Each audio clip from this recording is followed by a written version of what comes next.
Hello everybody, my name is Sebastian Tay. Today I wrote an email to the Prime Minister of Malaysia, Datuk Sri Ismail Sabri Yaakob, regarding the prosperity tax. The existing corporate tax in Malaysia is 24%, and this prosperity tax is 9% on top of this 24%, so which make it 33% applicable to non-SME non-SME company that earn more than 100 million in revenue and above.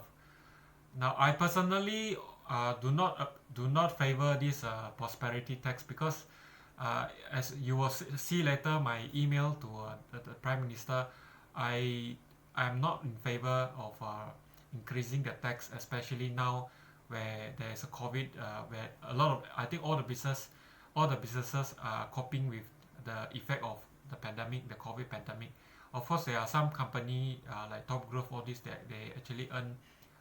Pharmaceutical company, this online company like Shopee, Lazada, all these company they have a better outlook and they earn actually better revenue. But other than that, almost all the sectors are affected by the pandemic. That's why I'm not favoring the increase of tax applicable to all the company. I think the effect is 100 over company and amounting to more than 3 billion ringgit Malaysia.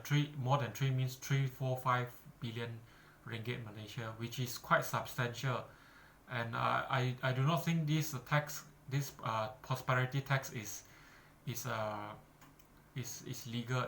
I think this tax, as you will see in my email, I think it's violation of constitution, which means that this tax is actually unconstitutional. This tax have to get a bill passed through the parliament, get approved before it can be implemented. Otherwise, it is a violation of the constitution, and therefore it's unconstitutional.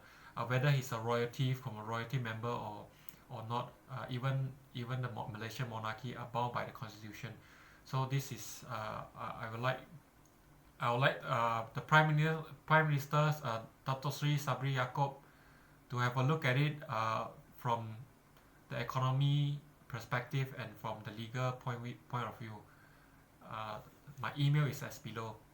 Refer to the attached and link https://youtube.ve/ayqe9v New York OWI. It is in my opinion that the prosperity tax introduced recently is not suitable at current situation and might not be legal under constitution law. Thus, I would like Your Excellency to kindly reconsider the implementation. It is my humble opinion that local business owners and foreign investors, big and small, is affecting by the COVID pandemic in various degree. The surge of GDP this year is merely recuperating from the negative growth last year, 2020.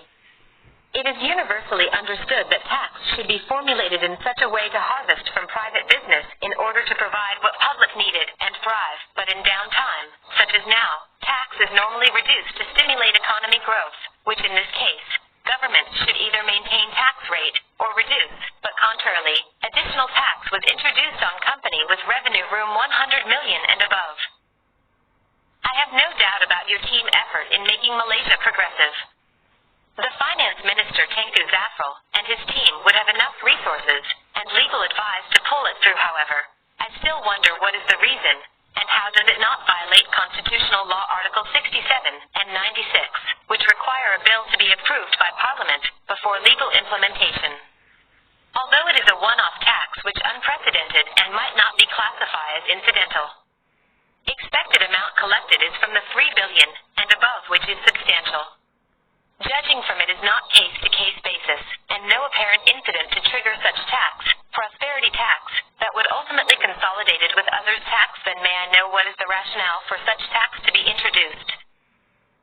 The ramifications of introduced the 33% prosperity tax to corporate earn more than room 100 million revenue will not only shy them away from doing business in Malaysia, but also will make business owners and foreign investor around the world to feel insecure investing in Malaysia. Business net profit is uncertain if government can abruptly introduce 9% extra tax from 24% to 33%. This is 37.5% increased. If there's 110 company affected, then on average each company would to room 27.3 million in tax. This amount is not negligible, thus substantial, and deliberately due so is not what intended by Constitution Article 67, of which its purpose is to avoid prosecution of minister on trivial incident that caused negligible amount to affected party by accident. Whether from legal standpoint and technical aspect, I find hard for government to justify such tax to be introduced. In this matter, business owners, local or foreign, will find Malaysia government having weak law literacy and economy savviness. This is bad for the country's image, and may be one of the factor affecting economy negatively. In the event Tengku Zafrul, the Finance Minister, and his entire ministry, find Malaysia Constitution unfathomable, then they may get legal advice from Attorney General Chamber or hire legal advisor from private sector.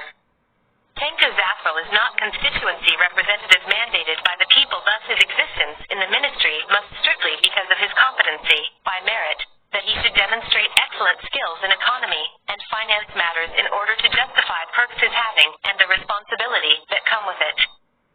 He may be born into royal family and somehow gather wealth to enable him seat in many companies and banks board of director, but everyone is equal before the law, even cabinet ministers.